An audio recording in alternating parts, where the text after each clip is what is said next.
CM Dhami ने प्रयागराज महाकुंभ में गंगा में लगाई डुबकी, संतों ने यूसीसी के लिए किया सम्मान।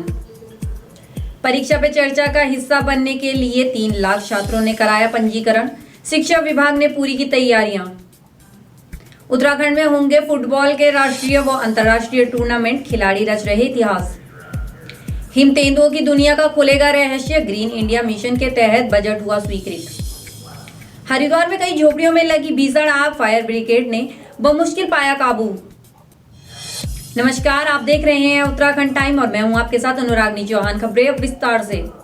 उत्तराखंड के मुख्यमंत्री पुष्कर सिंह धामी ने आज प्रयागराज महाकुंभ में गंगा में पवित्र डुबकी लगाई। सीएम धामी ने अपने माता जी को भी प्रयागराज महाकुंभ में स्नान कराया। इसके बाद उन्होंने अपने सोशल मीडिया अकाउंट एक्स पर लिखा, आदिकाल में आध्यात्म, ज्ञान व आस्था के पवित्र संगम महाकुंभ में डुबकी लगाकर भगवान सूर्य को आदर्य दिया और प्रभु के समस्त प्रदेशवासियों के कल्याण की कामना की। साथ ही प्रयागराज महाकुंभ पहुंचे उत्तराखंड के मुख्यमंत्री पुष्कर सिंह धामी ने साधु संतों से भी मुलाकात की। साधु संतों ने सीएम धामी को उत्तराखंड में यूसीसी लागू करने पर भी सम्मानित किया। इसके बारे में उन्होंने अपने सोशल मीडिया अकाउंट एक्स पर भी पोस्ट किया, जिसमें उन्होंने पूज्य संतों और देवतुल्य जनता के आशीर्वाद एवं प्रधानमंत्री नरेंद्र मोदी जी की प्रेरणा से उत्तराखंड में यूसीसी लागू होने की बात कही और जिससे यह यूसीसी लागू करने वाला देश का पहला राज्य बन गया। बता दें, उत्तराखंड में 27 जनवरी 2025 से यूसीसी यानी यूनिफॉर्म सिविल कोड लागू हो चुका है। अब राज्य में हर साल 27 जनवरी को यूसीसी के दिवस के रूप में मनाए जाने की सरकार ने घोषणा की है। प्रधानमंत्री नरेंद्र मोदी के परीक्षा पे चर्चा कार्यक्रम को लेकर उत्तराखंड में छात्र कितने उत्साहित हैं, इस बात का अंदाजा इसी से लगाया जा सकता है कि राज्य में करीब 3 लाख छात्रों ने कार्यक्रम के लिए पंजीकरण कराया है। यही नहीं, बड़ी संख्या में छात्र छात्राओं ने वीडियो बनाकर भी प्रधानमंत्री कार्यालय तक अपने प्रश्नों को पहुंचाने का प्रयास किया है। हर साल की तरह इस साल भी बोर्ड परीक्षाओं से पहले प्रधानमंत्री नरेंद्र मोदी परीक्षा पे चर्चा कार्यक्रम के जरिए छात्रों को संबोधित करेंगे। इस कार्यक्रम का मकसद छात्र छात्राओं में परीक्षाओं को लेकर चल रहा तनाव कम करना है। इसी कड़ी में एक बार फिर प्रधानमंत्री नरेंद्र मोदी देश भर के छात्र छात्राओं को महत्वपूर्ण सुझाव देने जा रहे हैं। साथ ही इस दौरान छात्रों द्वारा पूछे गए सवालों का भी वह जवाब देंगे।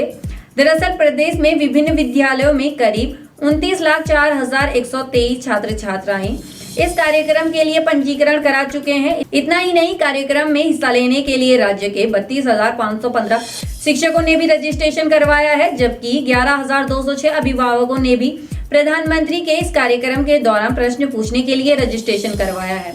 उत्तराखंड शिक्षा विभाग भी प्रधानमंत्री के इस महत्वपूर्ण कार्यक्रम के लिए तैयारियों में जुट गया है। परीक्षा पे चर्चा कार्यक्रम को लेकर उत्तराखंड के शिक्षा मंत्री धन सिंह रावत ने अधिकारियों को दिशा निर्देश दिए हैं। समीक्षा बैठक के दौरान शिक्षा मंत्री ने कार्यक्रम की तैयारियों को पूरा करने के लिए निर्देश दिए हैं। साथ ही इस कार्यक्रम के माध्यम से प्रत्येक छात्र प्रधानमंत्री के सुझाव को देख सके, इसके लिए विभिन्न विद्यालयों में लाइव प्रसारण को अनिवार्य रूप से किए जाने के लिए कहा गया है। कार्यक्रम में कक्षा 6 से 12वीं तक के छात्रों के अलावा शिक्षक और अभिभावक भी हिस्सा ले सकेंगे।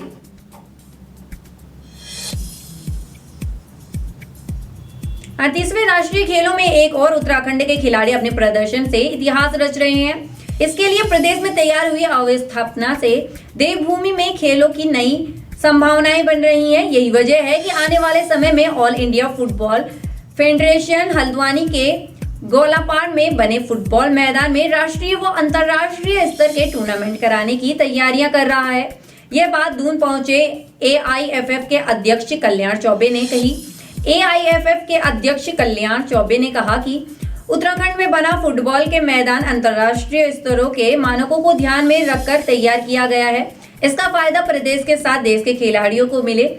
इसके लिए जल्द बड़े टूर्नामेंट का आयोजन किया जाएगा। इस संबंध में AIFF के पदाधिकारी व अधिकारियों से भी चर्चा की जाएगी।